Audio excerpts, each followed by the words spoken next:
Ladies and gentlemen, seekers of truth and knowledge, welcome to a one-of-a-kind experience that will take you on a captivating journey beyond our world. Today, we have a special treat for you as we sit down with the renowned Andromedan Contactee Alex Collier. Prepare yourself for a rapid-fire question and answer session that delves into the depths of cosmic wisdom and unveils the mysteries of the universe. As always, please remember to like this video and share it with your friends and family. That way, it gets seen by more truth seekers. So, without further ado, here are today's rapid-fire questions and answers.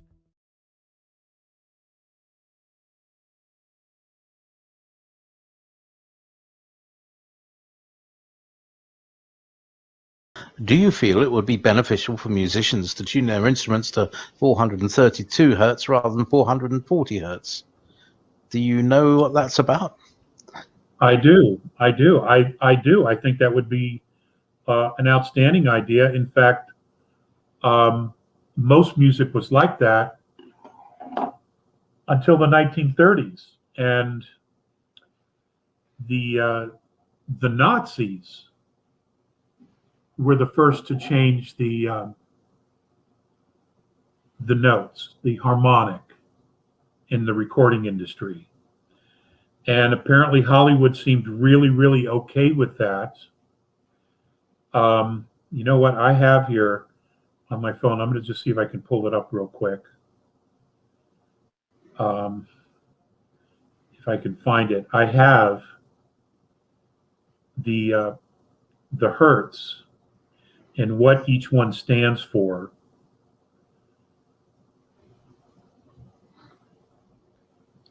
While you're looking, I'll just add that that your theme tune is in 432. Outstanding. Okay, here I have it. Healing frequencies. 174 hertz is for the alleviation of pain. 285 hertz is to heal tissue. 396 hertz is to release fear and guilt. 417 hertz is to facilitate physical and spiritual change. 43 hertz is the miracle tone of nature. 528 hertz repairs DNA. 639 hertz heals relationships. 741 hertz awakens intuition. 852 hertz attracts your soul group or your tribe. 963 hertz connects with light and the spirit of all that is. Now you can interpret that any way you have. This is just what I can do is you can't say. I will send this to James when we're done, and maybe he can post it up on the site. So yes, Nancy and Joseph, I would say yes. I know that a lot of musicians are beginning to use it.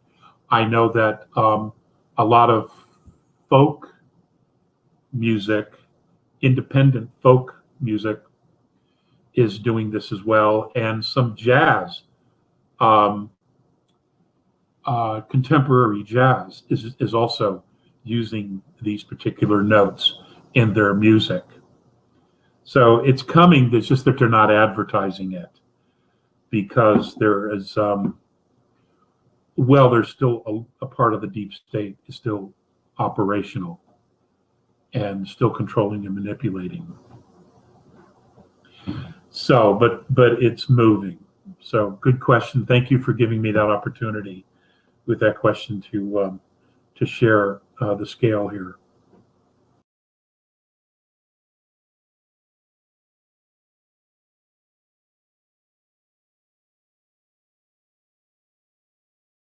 Could you discuss what it means to be a multi-dimensional being? Am I existing in this now moment in this form in 3D on Earth? But an aspect of me, or my soul, is also existing in other dimensions in other forms. Is my soul fragmented, or is the entirety of my essence existing in multiple dimensions and times all simultaneously? Get out of that.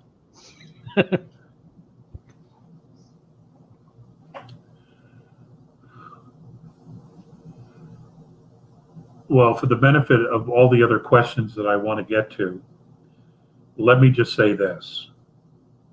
According to the Yeas, fifth dimensional beings, the answer to that question is yes.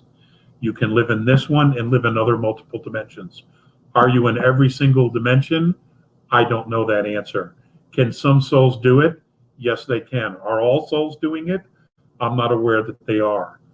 But there are aspects of you living in other dimensions as well, which is why I have said multiple times and in multiple webinars, call upon your higher self.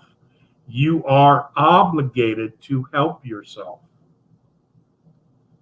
Why would you not?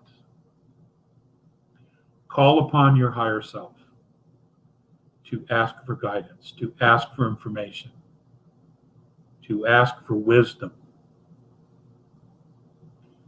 Would you not want to help yourself if you were in a higher dimension?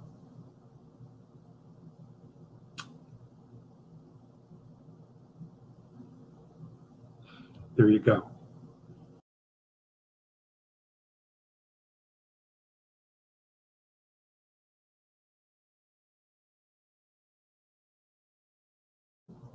Did the Andromedans contact you in each of your past lives?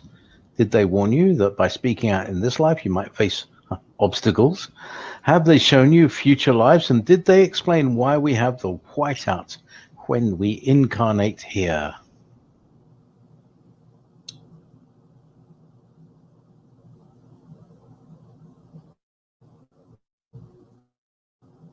Oh, who asked that question?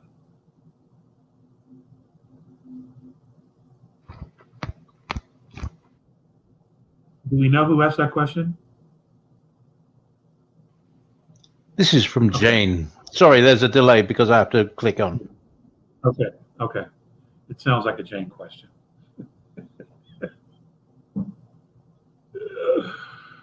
Oh, I wasn't told how difficult the path would be until I was 16. And there was a period, a gap, and then they resumed at 16, and there were just a few then. And I was given information which I was meant to process, and I was at that point given the choice. Should I continue, and would at some point would I speak out? I didn't know what that point was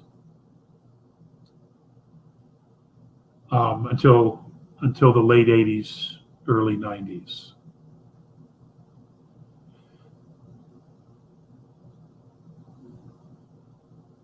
Did I know that it would be as difficult as it was? No, I did not. Or I should say, I'm not sure I heard it because I was very idealistic and all I wanted to do was to help. And I thought that I could help. I didn't necessarily think that I was going to change the world. But at the time, there was virtually no internet. Email had just been invented. I mean, we were still using pagers at that point. So I figured, how much in VHSs. So I never expected it to be this. I never expected it to be 30 years. No. Was I naive in thinking that everybody would want to hear the message? Yeah, I was naive.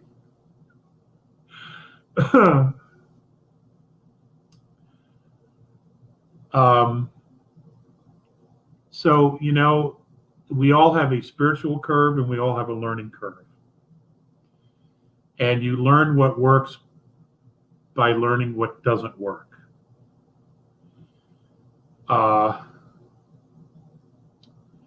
Which is why I've said on numerous occasions, if I had to do it over again, I probably would not have.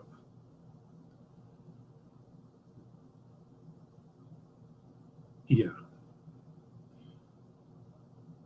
Now, Was I contacted in other lives? I was not shown that. I have been shown some of those lives, and the lives that I was shown were shown to me specifically to empower me in this life by showing me who I was in the past. And, you know, not all of them were glorious.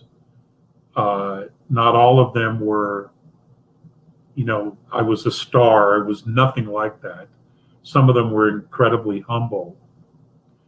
But it was all about persevering. That was the lesson of showing me those specific lives, is facing hardships and persevering through them. Which has, you know, brought me to where I am today in learning to persevere and to face challenges and to move through challenges and to, you know, look at my mistakes and try to move through them and past them and to learn from them. You know, I mean, that's what it's all about, right? I mean, that's the spiritual path, is you screw up and you learn from it. And at some point, you know, you don't make the same mistakes, and you can offer wisdom from what you've learned from the mistakes.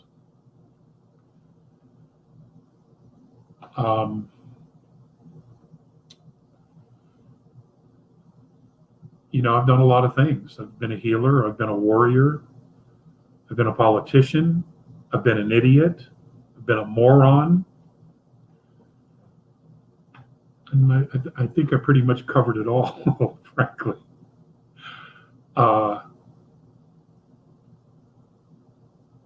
So that's a good question. Jane, no one's ever asked me that. And you're real good at those.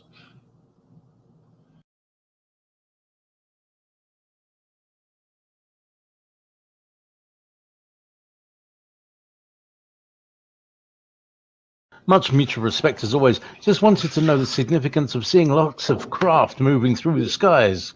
I see them all the time and have heard that they're shown on a personal level as part of the awakening of consciousness. I often see these ships powering up and flashing. When I look within, I know these are my guides and their way of letting me know the arrival is happening soon. Do you have these kind of experiences? Yeah, but they're not really a big deal for me, frankly.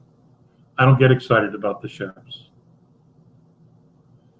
I'm more interested in who's flying them. Are they ours or are they theirs? Most are White Alliance. Many of them are ours. There are still some Dark Alliance ships, not many though, and they're staying in their own little zones. But I don't get too excited about the ships anymore.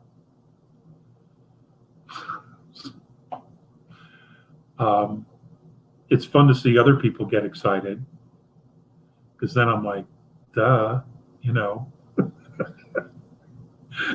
Duh. So anyway, but I'm glad that's working for you. I am, and I'm glad people are seeing it. We need a change of perspective on this planet. We really, really do.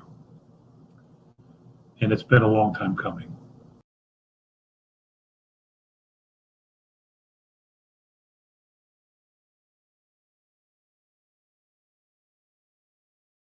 Can you talk about the Large Hadron Collider opening up the abyss and creating the Antichrist? Oh, hope this isn't the last question. Okay. One, it's not creating the Antichrist. The Pope is really the Antichrist. What they're trying to do is open up a portal, a dimensional portal, to bring in a being who they think will save them from what they've done and what they've created here on the planet. That's pretty much what it is that they want to do. Everyone that, yes, they may be scientists, but what they're doing they know is wrong. This is more than just trying to find a God particle. Ultimately, those at the very top, they know exactly what they're doing. And they're part of this dark structure. I feel for them because, at one point, they may have been very idealistic, but I find it fascinating that they would believe in all this dark energy and they wouldn't believe in God. There's a contradiction there. So they've made a choice. They've chosen a side. And woe unto them. Woe unto them.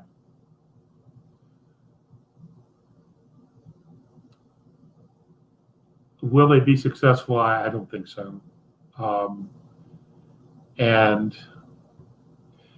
But again, the focus of the energy of this portal that they are trying to open is the North Pole of Saturn. That's where this thing is pointed, is at the North Pole of Saturn. So, and I've covered that in other talks. Do I think it'll be successful? No, I do not think so. And if it does, and if it is in a very, very limited way, there is a design and a purpose for allowing that, and that would be to have a justification for the termination of not only the project, but to eliminate and terminate the captured beings that are in Saturn. And I'm going to leave it there. I'm going to leave it there.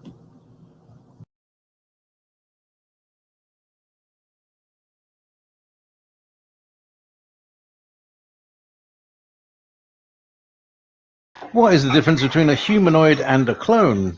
Do humanoids need constant upkeep and maintenance that clones do? How can one tell the difference between the two? That's from Molly Emerson. Well, my understanding about the humanoid, they're basically robots.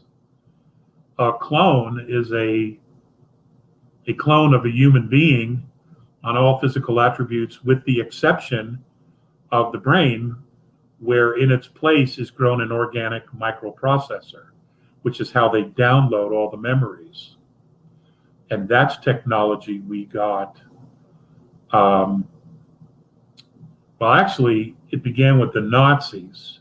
The Nazis were given that technology by the reptilians and the Aldebarans, aka Ashtar Command. So, paperclip, that technology was brought over here, along with 10,000 other Nazis. That's something we all need to know about, and so does the rest of the world. What a screw up that was. And it just got out of hand really quick and abused even quicker. Because the intention was dark. The agenda was dark.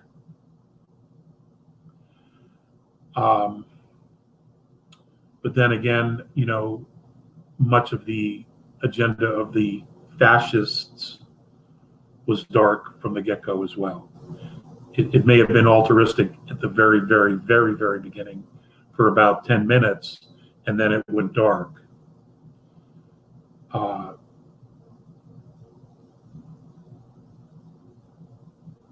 But that, to me, that's the difference. A clone is a human being with a microprocessor that has no soul. A humanoid is like a robotoid, a robot that looks real, but is in fact not.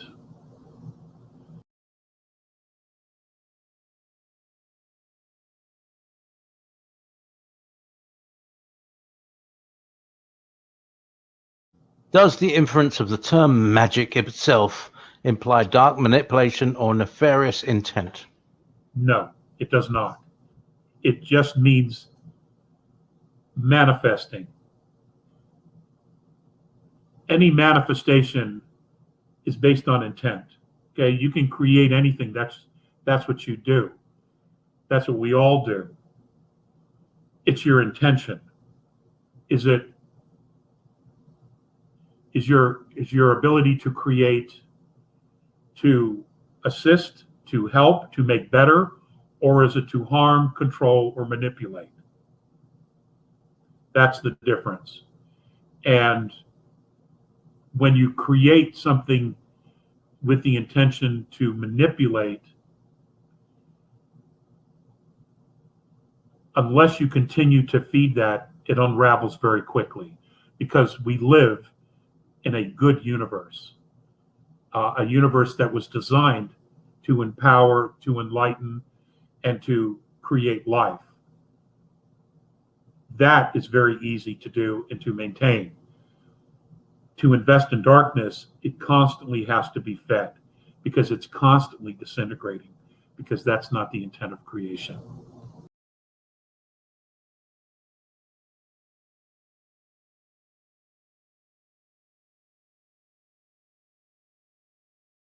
If Eisenhower was duped by a secret group, let's say 12, and one of the group turned whistleblower, what if this same whistleblower became president and was taking out as revenge from the or was taking out as taking it out as revenge from the secret group of 12? How plausible could that be? Do you get that? Yes. Yes, I did. And I've read between the lines there as well.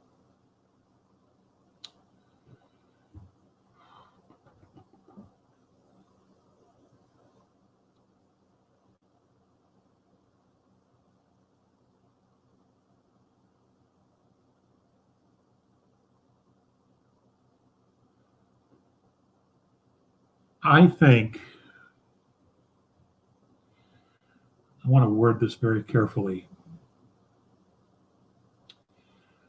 I think that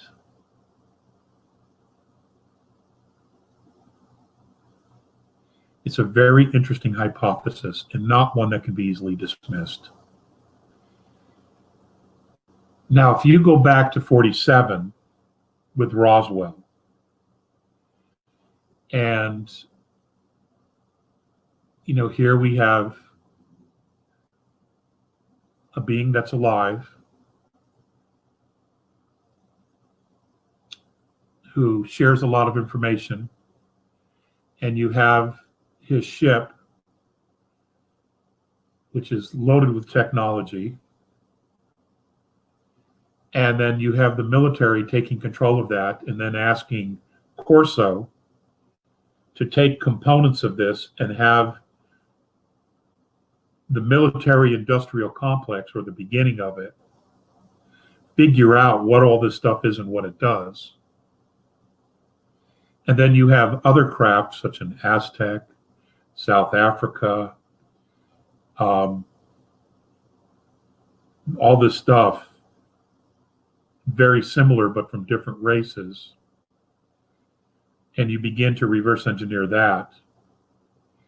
And then you have Byrd, who goes down to Antarctica, and here are the Germans flying around with very advanced technology, which they were given and were already using against us.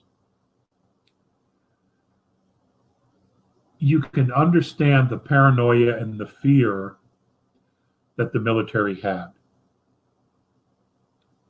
And then you have 54 at Murdoch Air Force Base, aka now known as Edwards,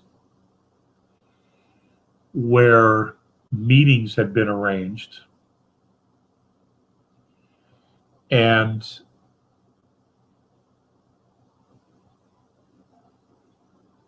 they did a presentation, this Orion Consortium group.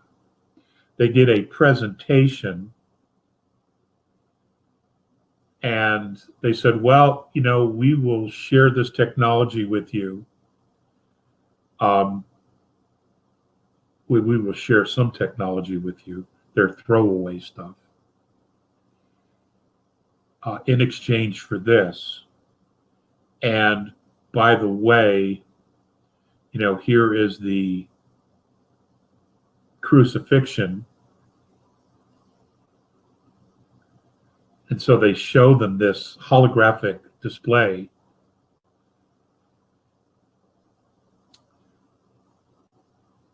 But the only condition is that we have to be allowed to interact with your species. But we'll give you a list of who we're interacting with so that you know that everything's above board. And of course, we were all duped because they had never had any intention.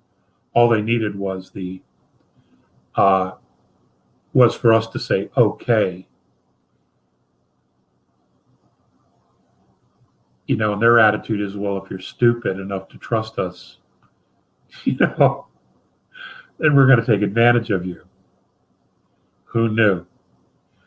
But there were other groups, human groups, that came forward and approached others, some from the Pleiades, some from Venus, that approached our government and the other world governments and said, you can't trust these dudes. No way can you trust them. But in order for us to assist you, you have to disable and disarm your nuclear weaponry. And I don't know if we fully explained to them if that explanation was why, because it tears time, it rips holes in time, in dimensions, it opens horrible, nearly unclosable portals. I don't know how that was all explained, or even if it was the right thing to do or the right people to talk to. Eventually, all that information will come out. Is it possible that Kennedy was told all of this? And I'm assuming that's what you're talking about. I would agree with you that he was. I think that's why he spent a lot of time with Eisenhower on the golf course, alone in a golf cart, so they could have these conversations with no one listening.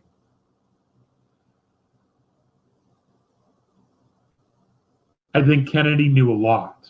He knew a lot.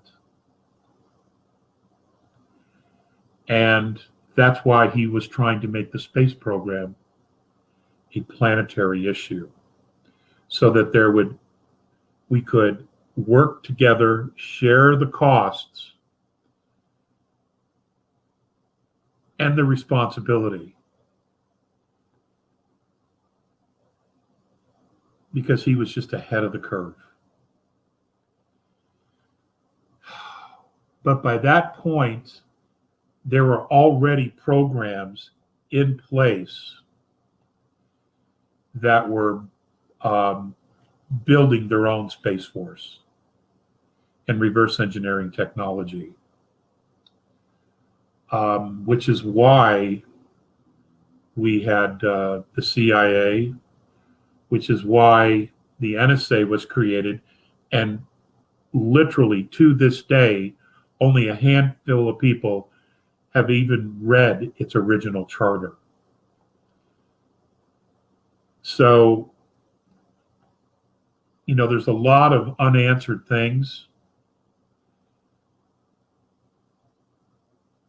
but there are also a lot of things that have been going on in a very positive manner that have brought all of that to the forefront and have caused those in many of these programs to take a step back and say, you know what? This plan sucks.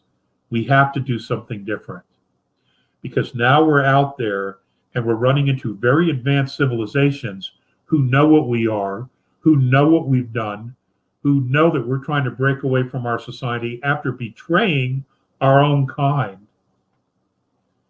And they're mirroring that back to us. Why would we let you out here when you can't even deal with your own stuff, your own people? You would even betray your own people, your own civilization. Why would we even trust you? And I've talked about this years ago.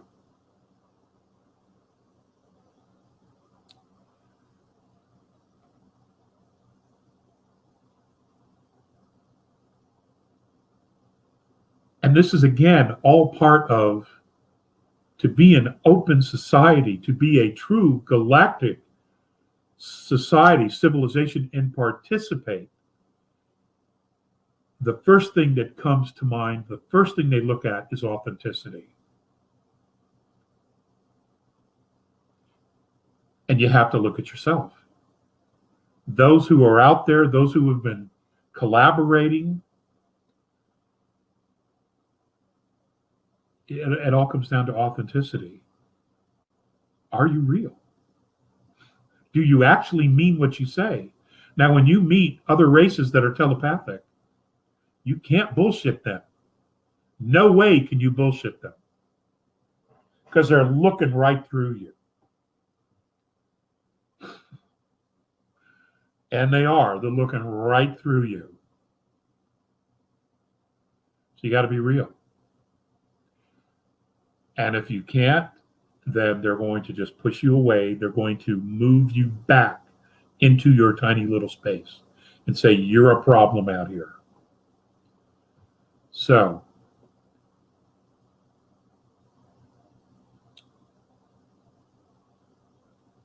there's a lot more to that whole thing than we know. And I don't know how much of it's ever going to come out. But one thing's for sure. It's our destiny to join the galactic community, to travel the stars. We have a great deal of technology that would give us that ability. What we don't have, though, is the experience and the knowledge of truly how this is all supposed to work. And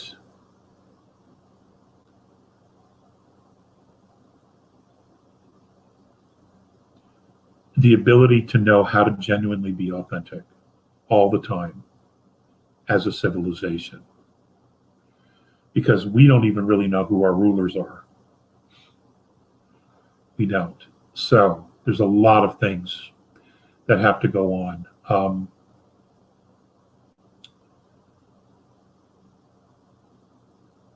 I think that Eisenhower was misled. I remember his chief of staff saying during the this disclosure project in the late 90s, early 2000s, that within several weeks, the White House had lost control of these programs because the NSA classified them, Rhyolite, Zebra, and other classifications that were above the President of the United States. And their reasoning was that it would give him plausible deniability. Well, that also means that there's no oversight. So, there's a great deal of testimony in the Disclosure Project, and it would be nice, I think, if Greer would bring that back or re-release all those testimonies, because I think people are ready to hear it now. They're absolutely ready to hear it, and that it's time to make this work. Because the majority of it is the military talking about these things themselves and what they know, risking their clearances, everything. I worked for the company that produced those original DVDs at the time. In fact, I was the one who was in charge in having those made for a company that I worked for at the time. So I have, and it's interesting that I found myself in that position. The first DVDs that were released, I in fact had manufactured for the company that that the Disclosure Project had asked to do it. So my fingerprints are on that, and most people don't have any idea. So yeah, I'm still very proud of that work, and all the men and Greer and all of those who put this together. It was a Herculean effort to make that work and to get that information out there. But I think the time now is the time to bring it all back, and it's interesting, you know.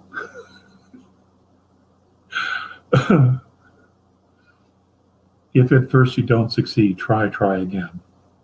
There you have it, fellow truth seekers. An enlightening and exhilarating rapid-fire question and answer session with the remarkable Alex Collier, sharing his profound encounters with the benevolent Andromedan extraterrestrial beings. As we continue on our cosmic journey, let us embrace the wisdom of the Andromedans and carry their message of love, unity, and compassion with us. Together, we can create a world where humanity stands united, ready to embrace the wonders that await us in the vast expanse of the universe. If you found this rapid-fire question and answer session fascinating, don't forget to hit that like button and share this video with your friends and family. Subscribe to our channel and ring the notification bell so you never miss out on more captivating content like this. Thank you for joining us on this incredible adventure. Until next time, may the stars guide you on your path of enlightenment and exploration, and remember to always seek knowledge and stay curious. If you would like to see Andromedan Contactee Alex Collier live via video stream, we host an online seminar 3 times a month on a Friday at 2 p.m. Eastern Time. For more information and dates of upcoming online seminars, please visit alexcollier.org. Please click on one of the above videos to seek more of Alex Collier's knowledge.